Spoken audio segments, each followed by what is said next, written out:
Hello students and welcome to the e-learning program initiated by Shri Gyanmanjari for the students of Standard 9, in which we are learning the subject of English. Students, from today onwards we are going to start a new chapter from the book Beehive. That is the main book for Standard 9 English. Name of the chapter is Kathmandu, chapter number 10. Kathmandu is the capital of Nepal. This chapter has been taken. This is an extract, that means a part taken from the book written by Vikram Seth. He is a very popular novelist and he has won quite a lot of awards in writing. He is acclaimed not only nationally but internationally. Vikram Seth is a celebrated writer. He is quite popular and uh, quite quite good writing. Uh, for example, the novels written by him, they're quite popular not only in India but elsewhere also, all around the world. So we have over here, basically, it's a it's a journey, because these writers for these are professional writers, those who write books, and many of the books written by such popular novelists, they are considered as the bestsellers. Right, when they come in the market, right, they become best automatically. They and instantly they become bestsellers, and people try to get hold of a book written by such famous popular writers. So these people, in order to give a vivid, colorful, and an exact description of the places, the scenery, etc., right?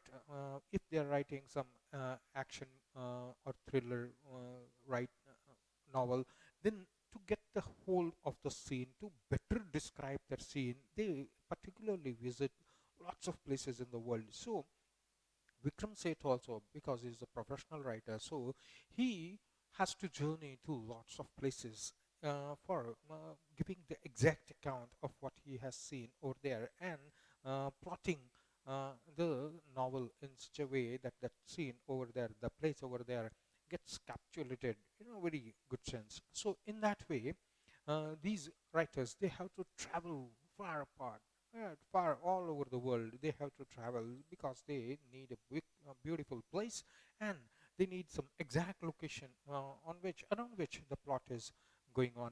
So Vikram Seth, just like other writers, he travels a lot, right? Before you read, do you like traveling? Yes, everybody likes traveling. But the way these people, they are out of their place for quite a long time, right? And they keep on roaming around in the mountains. They keep roaming around in the jungles. They keep roaming in the best cities of the world, right? So the writer Vikram Seth enjoys it very much in his book. This is the book from which this extract, this particular part of the novel, or the book that we are having for studies. This chapter, this is taken from Heaven Lake. He describes the long journey from China to India via Tibet and Nepal. So it gives you an account of four countries. Yes, he is traveling from China to Tibet, Tibet to Nepal, and Nepal to India. Whole of the journey has been described in Heaven Lake, right? So it's quite a long journey, and most of the time he takes account lots of places that he has visited in his journey. So this is quite a long journey that he has described. So if you are describing your own journey, that the name of that particular writing is called a travelogue, right? So basically what we are having over here is a variety, one of the variety of writing, that is travelogue. For example, after this chapter we'll be having a drama or a play, right? So play is one type of writing in English. Same way, travelogue is another type. Some are fictional stories, some are thriller stories. Yes, some have moral ending, moral at the end of the story. So in that way, we have lots of different types of writings, right? Out of that, this one chapter is a travelogue. So have you heard of places like Ajmer Sharif? Uh, Ajmer Sharif is the place for Moinuddin Chishti, uh, Sufi saint Moinuddin Chishti. Madurai, it's a temple town. Sanchi, we know, stupa. Varanasi, again, it's a temple town. Sarnath, again, that is stupa, Buddhist stupa, right? No, Sarnath, Buddhist stupa also, and we have the famous pillar. Yes, from where Sarnath is the pillar from where we have taken Ashokan pillar, where we have taken the national emblem, etc. Right? Ashok Chakra, all these things, or Hillbeat. These are religious places, historical places, right? And places of important monuments, right? So different places are there. What do the surroundings of a holy place in your city look like? Now, if we are visiting Temple Town, it's very interesting. Temple Town means a town that got developed because of one particular temple, or there are lots and lots of famous temples over there, right? Suppose if we are talking about Varanasi, yes, if there is a house, there is a temple. Yes, usually they have a temple on the ground floor and the living quarters on the above the temple, right? So each and every street in Varanasi is filled in with lots and lots of temples. Some temples are separately built. Most of the temples that you find on the streets of Varanasi, they'll be having ground floor as a temple, yes, and the upper story as a residence, right? So this way, Temple Town, the beauty, the aura of that temple town is quite vivid. The activities going on over there, yes, and because it's a temple town, then lots of pilgrimages, lots of pilgrim might be coming over there. Yes, that place will be crowded all the year round, and on special festivals, etc., or special months that we have, right? They will be so much crowded, so much activity, throngs and throngs of crowd will be over there. So that's beauty. Yes, that's a total different way of looking at that town. So what do the surroundings of a holy place in your city look like? Think about it as you read Vikram Seth's description of Kathmandu, that is in Nepal, which becomes the capital of Nepal. Right. So now we start with the chapter, part 1, 10 point. And I get a cheap room in the center of the town and sleep for hours because he had been traveling. We know he came from China, China to Tibet, and Tibet to Nepal. So is exhausted by the journey, right? Because from Tibet he came to Nepal, so that is an exhaustive journey because whole of the journey is through mountains, right? Somewhere it's trackable. That means you have to you get a jeep, etc., to travel long distance because Tibet it's a plateau and quite flat lands are available over there, so you can get some motorable roads over there. But once you come to the passes, then you will have to either ride a mule, or some places mules are also not available, you'll have to walk on foot, right? So that way it's a quite a tiresome journey, and that way he was quite exhausted. So I take a very cheap room, right? You got to stay for a lot number of days, so you take a cheap room. And uh, these writers, they don't stay in 3-star hotels and 5-star hotels where it is secluded. They don't see any beauty of the city over there. Whereas they try to find a crowded place, and cheap hotels are available over there, which makes them near to the throbbing of the city. That is the heart of the city, yes, usually. And they take a place over there so that they can look at the activities going on over there, and they can write lots of description of the city over there. The next morning, Mr. Shah's son and nephew, I visit the two temples in Kathmandu, are most sacred to Hindus and the Buddhists. So, next day morning, two accomplices, that is Mr. Shah and the son and nephew, Mr. Shah's son and nephew, both of them, I visit with them Kathmandu, well known for beautiful temples. Yes, out of that, two of them are quite important. One belongs to Hindu religion, one belongs to the Buddhist religion. So, most sacred, that means considered most holy for uh, Hindu, Hindu people and the Buddhist people.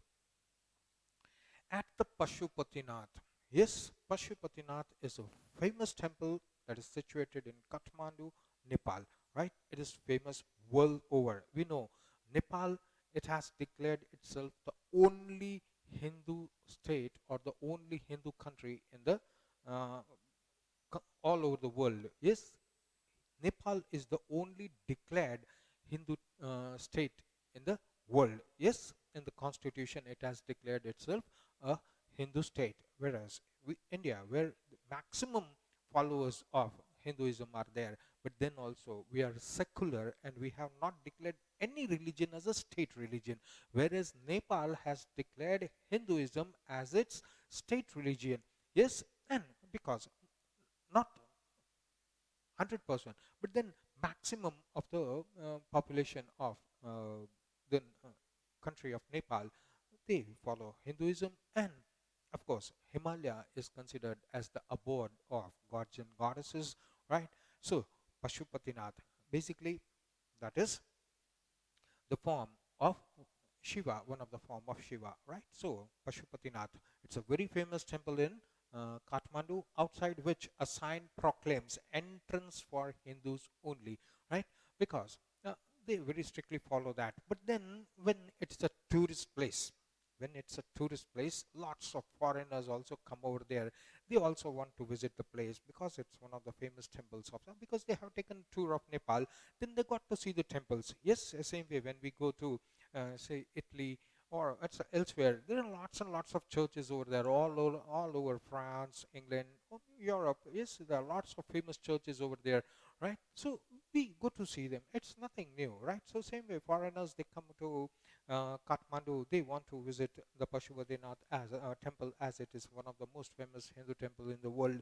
Yes, of course, Indians, we don't have any visa restriction over there, right?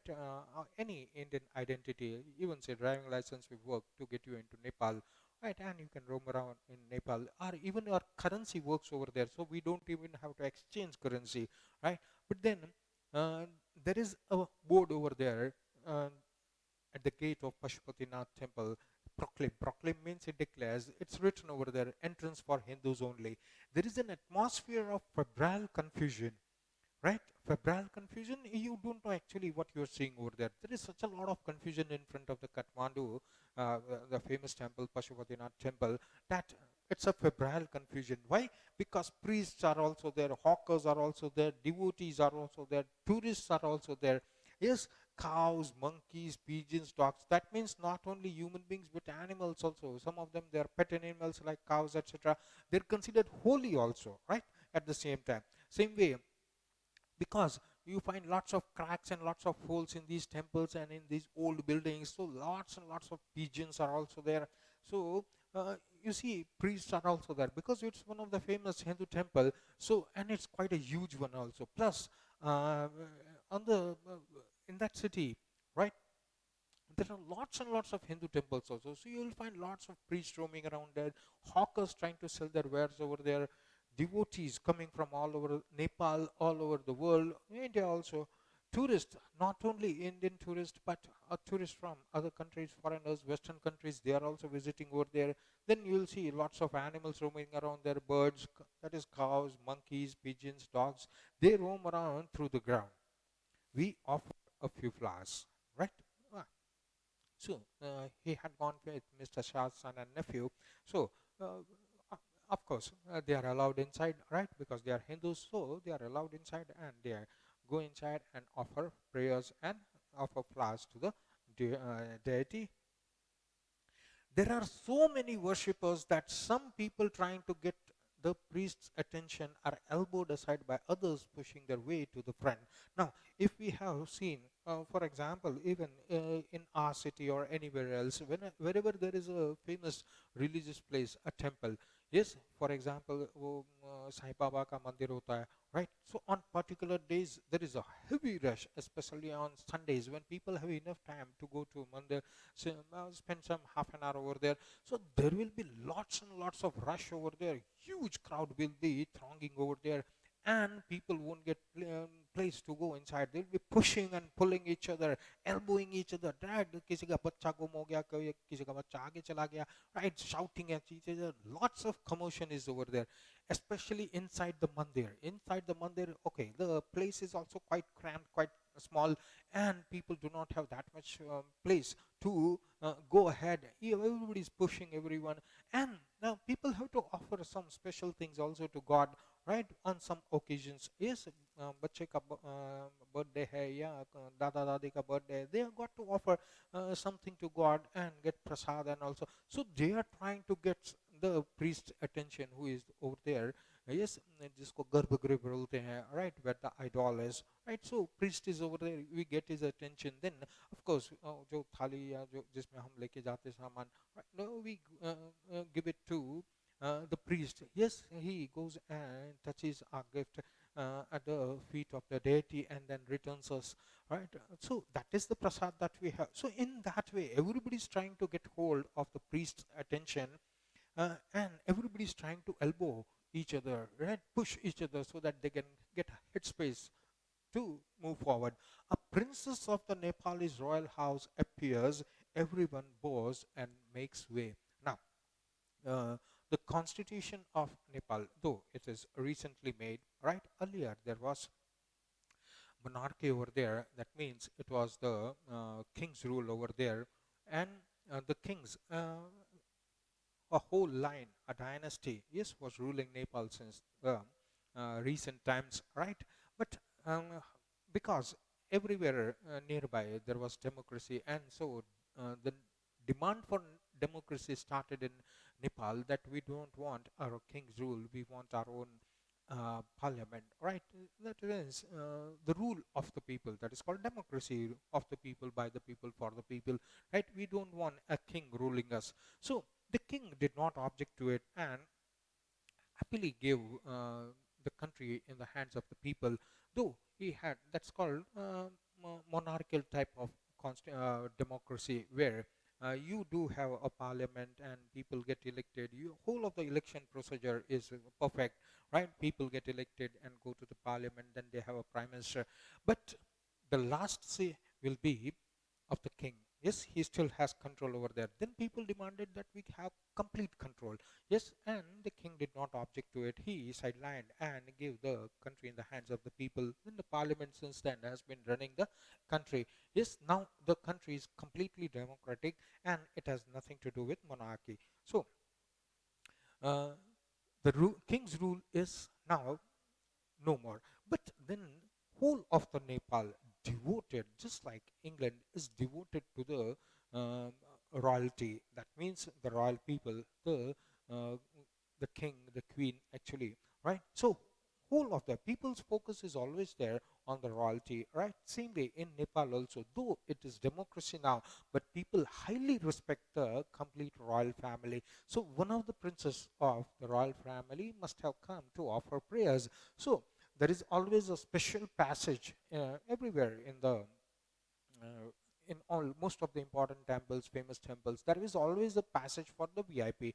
Is in Kathmandu there is a passage for the royal people to come separately, so that they don't have to. Of course, they're not in the crowd. They don't stand in the queue. They have a separate passage through which they come, offer the prayers directly to God, and then return the same way. Right. So a royal princess had just made appearance, and everybody, accordingly, you pay respect by bowing down a little. So everybody bowed down and made way so that the princess can pass by the main gate.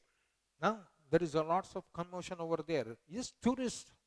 Yes, they might be Britishers, they might be Americans, they might be Europeans, they might be Japanese, they might be Chinese. Yes, lots of tourists come over there. So they want an entry, but the guard over there, the police over there, they are not giving permission because they are not Hindus. So by the main gate, a party of saffron-clad Westerners struggle for permission to enter. Now, saffron-clad, that means that maybe they are Hare Rama, Hare Krishna mission or the ISKCON, right? So that way, uh, lots of Westerners, they get so much impressed by the uh, myth and mythology of India that they do embrace the saffron for a while, yes, and make it the part of their lifestyle. So they have come from foreign country, but they are clad in saffron, right? So they want permission to enter. The policeman is not convinced that they are the Hindus, yes, because they are white people, yes, though they are in saffron. Yes, Bhagwa, right. So they are in saffron. But then the policeman is confused. that they are Westerners, they are Europeans, or maybe he doesn't know, but they are white people. Now, white people cannot be Hindu.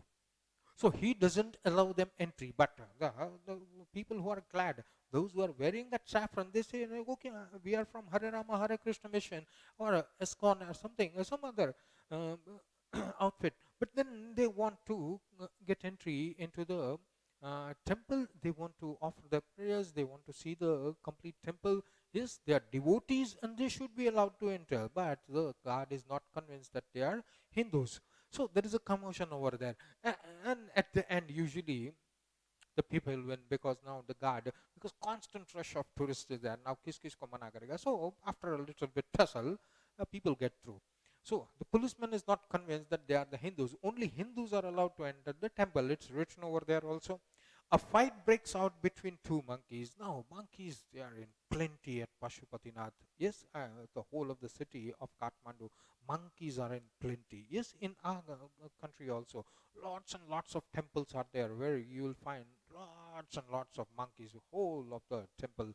Yes, you go to Varanasi, many places in Delhi also, you'll find lots of monkeys over there, especially around the temples because they get food. The devotees who come over there, yes, they offer these monkeys some little food over there. So they are animals, and of course they are in need of food. So they do linger around the temples, the greed of food, right? So monkeys you'll find plenty, and Pashupatinath, right? There also you'll find lots and lots of monkeys over there, and they're quite big. Yes, langur jisko bolte hain wo kale muh wala, badi si tail hoti hai, right? So that way, the a fight broke out between two monkeys, and that is a spectacle, right? That's a spectacle. People will freeze over there and keep watching over there, right? One chases the other. One jumps onto a Shivlinga and runs screaming around the temple and down the river, the holy Bhagmati that flows below. Right? So that's a fight scene over there of the monkeys. Yes, and it's quite popular. Yes, monkeys are lots of monkeys are over there. So there will always be a fight between two powerful monkeys, right? It's a spectacle for the people who are gathered over there. Yes, for offering prayers at the temple, and one monkey is chasing the other monkey. One of the monkey, there are lots of shivlingas also over there. So one jumps on over onto a shivling and then runs screaming around the temple and goes down to the holy river Bhagmati. Bhagmati flows just behind uh, the Pashupatinath temple. It's considered as the Ganges of Nepal. Yes, it's very very uh, holy river for the Nepalese people. Yes, and just जैसे हमारी गंगा है India में, same way Bagmati river is considered as the Ganges of the Nepali people, and people who visit Pashupatinath temple, they have a dip over there. वहाँ पे घाट है, right? So you can have a dip in the holy river over there. It comes out from the Himalayas, so it's a perennial river, always full of water. Yes, there are quite a lot of myth that is attached with the Bagmati river. A corpse is being cremated on its bank. Now, we see that is also noticed by the author. Is what are the activities going on over there? Yes, wherever there is a holy river, or usually on the banks of rivers, people, the people who are dead, who have passed away, they are cremated on the banks of the rivers. Yes, usually जो स्मशान घाट होता है, yes, the cremation ground, right, is usually near the banks of the river. Yes, rivers, wherever they flow, they are always considered holy in India. The same, Hindu people are residing in Nepal, so river is always holy. But some rivers are considered more holy. Same way, Bagmati river is considered very very holy, and on the banks, a dead body is being cremated over there. Washerwomen are at their work, and children are bathing. It's quite a safe river when the water level is quite okay. And um, there are ghats built over there, right? Ghats means steps taking you down to the water level, right? And it is quite safe to be around there. Chains, etc., will be there so that you can cast the seine and can uh, have a holy dip over there, right? So you're safe in the waters over there. So lots of activity is going on the banks of river Bagmati, on the Ghat. Lots of washerwomen, they are washing their clothes, doing their work over there. Little children, they are having um, bath over there in the river. From a balcony, a basket of flowers and leaves, an old offering now wilted, is dropped into the river. This is a very fascinating scene. Yes, if you can picturize, right? The river is flowing, yes, on the banks. Houses are made because they know that water level, whatever season it is, even in the rainy season, the water level doesn't increase so much. So houses are built right on the ghat. Yes, and the balcony is into the river, right? It's above, just above the river, right? So uh, directly people can dump something from their balconies in directly into the water of the river. So a small balcony, from a balcony basket, because it's lots of mandirs are there adjoining Pashupatinath temple. So people come and offer flowers and leaves, etc. Shivling. So uh, leaves are also offered. So lots of offering is done over there. Yes, they are kept for a whole of the day, and when the flowers they start withering, they have to be removed. Yes, you cannot keep over there in front of the god, because flowers will keep on coming till late in the evening. So whenever there is quite a huge dump of flowers in front of the idol or the Shivlinga, then they are removed and fresh ones are kept over there.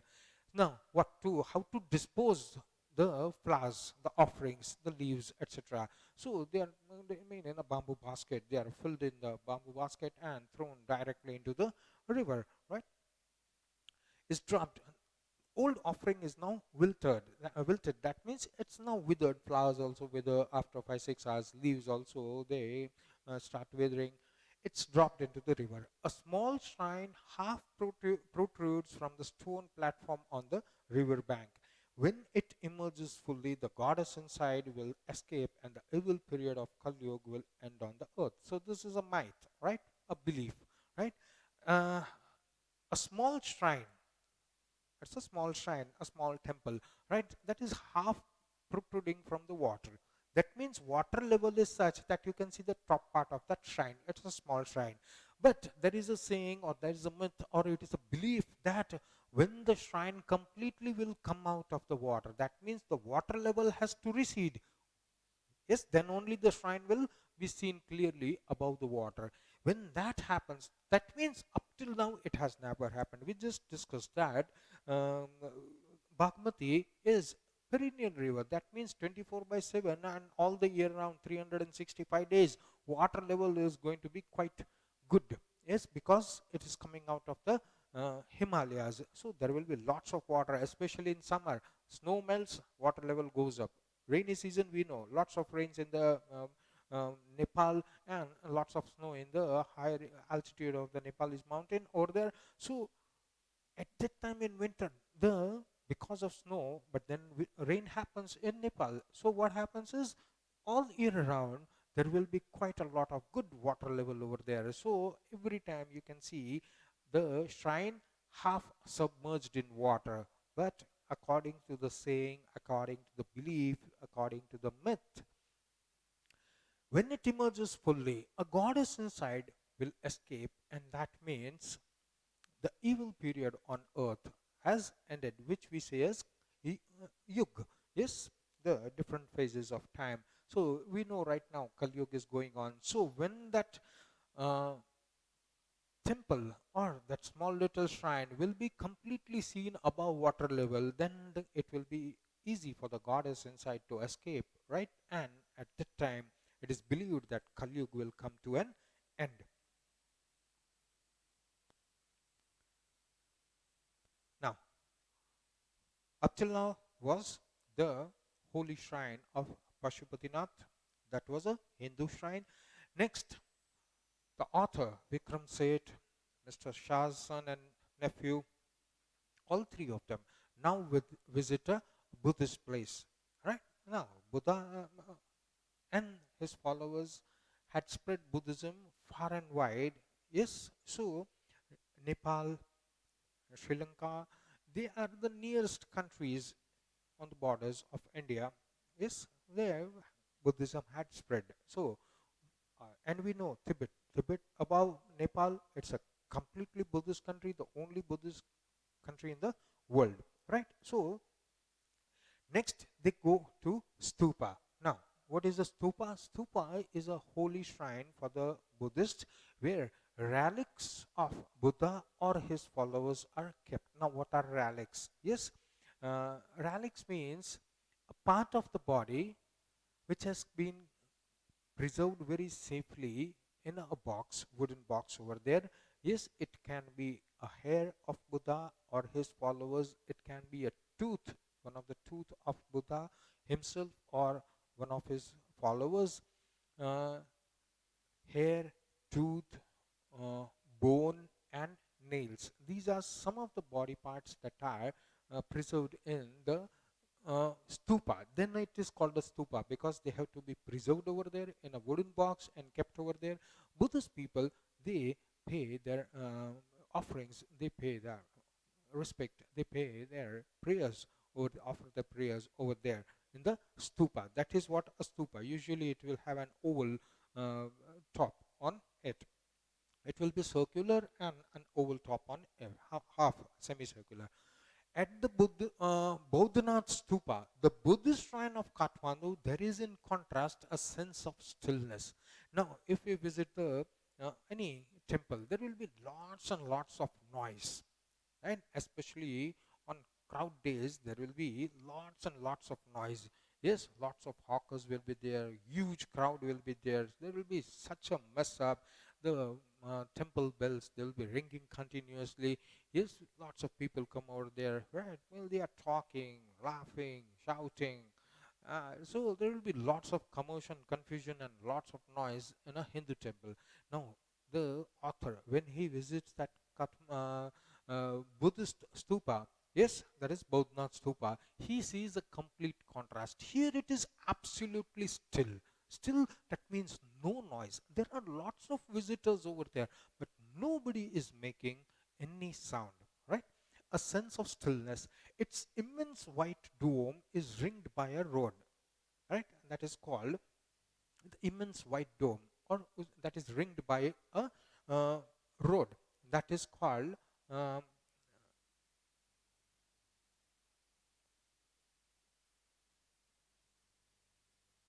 that is called Pradakshina Path. So there will be an immense white dome of semi-spherical. That means half on the top will be semi-spherical dome, and around that dome will be Pradakshina Path, where people can make a Pradakshina the same way in a temple that happens, right? Uh, so Pradakshina Path is over there also. Small shop outside the Buddhist stupa, that is Bodhnath stupa. There are lots of small shops stand on its outer edge. They are hawkers, right? But they don't sell out their wares by shouting. They're quietly sitting over there. If somebody wants to buy something, they will come, and in a quiet voice, transaction will be done, buying and selling will be done, but without any noise. They don't uh, call, they don't call out the customers to come to their shop and buy something. Yes, they'll just quietly. So this is the stark difference that is seen between a Hindu temple and a Buddhist temple. Small shops stand on its outer edge. Many of these are owned by Tibetan immigrants. Now, when it became difficult for Tibetans to live over there because China tried to acquire Tibet, even nowadays, even on the world map, if you see, is Tibet, Chinese property territory, right? So the Chinese, they acquired Tibet as and many Tibetans left Tibet and they settled in Nepal. Many of them came to India also. We lots of earlier Tibetan refugees.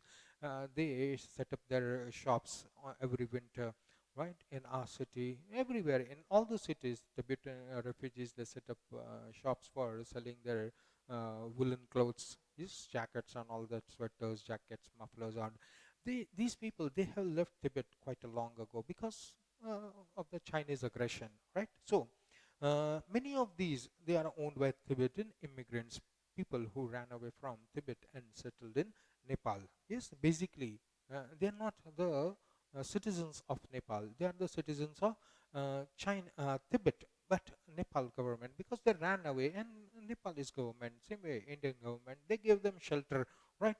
And they can make their small shops over there for livelihood. So there's this uh, the Tibetan immigrants who are owning the shop. What are they selling?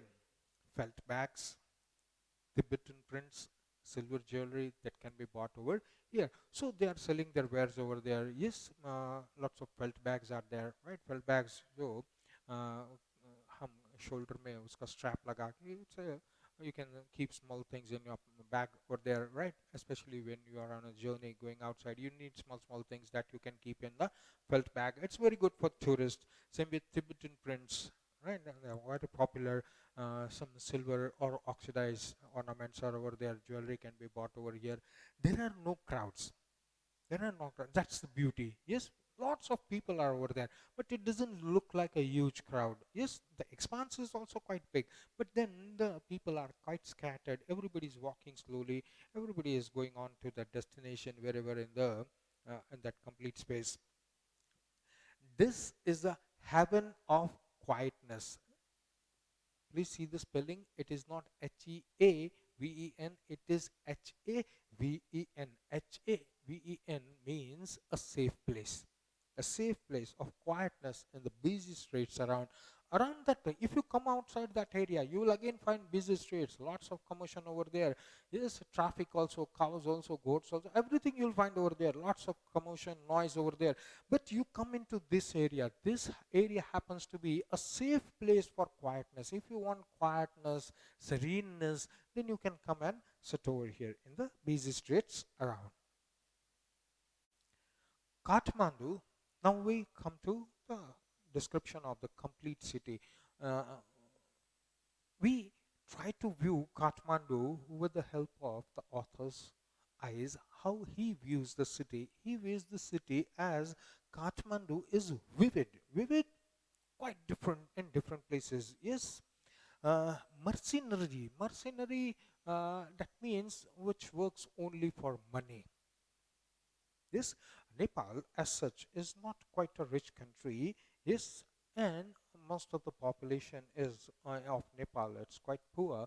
There is lots of business. There are lots of rich people. There are lots of good places to visit. But what about the people? Because it is basically a mountain country, right? So much occupation or much uh, profession, industry, etc., is quite absent over there because it stayed aloof for quite a long period. Is education, etc., because it's a mountain country, people live quite separated from each other, so whole of the education system, etc., it came quite late in Nepal. Yes, and people are not that much rich. Yes, so everybody over here will be working for money. Yes, whether they are selling flowers, whether they are selling flutes, whether they are standing on the side of the road, a small little stall over there selling sweets or some soft drinks. Everybody over here, right from children to adults, old people, everybody will be doing something, some work, because they need money for survival. So they basically work for money. Nothing comes free over here, right? That is the meaning. Mercenary in that sense. Religious, everybody is religious. It's the only declared Hindu state in the country, in the world. So everybody is quite religious. Yes, you will see tika on everyone's face, on forehead. All right. So in that way, everybody is religious. They religiously offer their prayers morning and evening, and at home also. Diya, batti, agarbatti, sab hota hai. So everybody is quite religious over here, with small shrines to flower adorned deities along the narrowest and busiest streets. As I told you, yes, this is a tourist spot, and on top of that, it's uh, one of the pilgrimage places for the Hindu people of Nepal, plus all over the world. So, in most of the busy streets, you will find lots and lots of shrines. Yes, duct. here and there on the street, and you'll find small idols, small and big idols of the deities that are placed inside the temple, right? So adorned, flower adorned, right? They will be decorated with flowers along the narrowest and the busiest streets, with lots of hawkers, people selling their wares, which whatever they can do to survive so that they can earn money.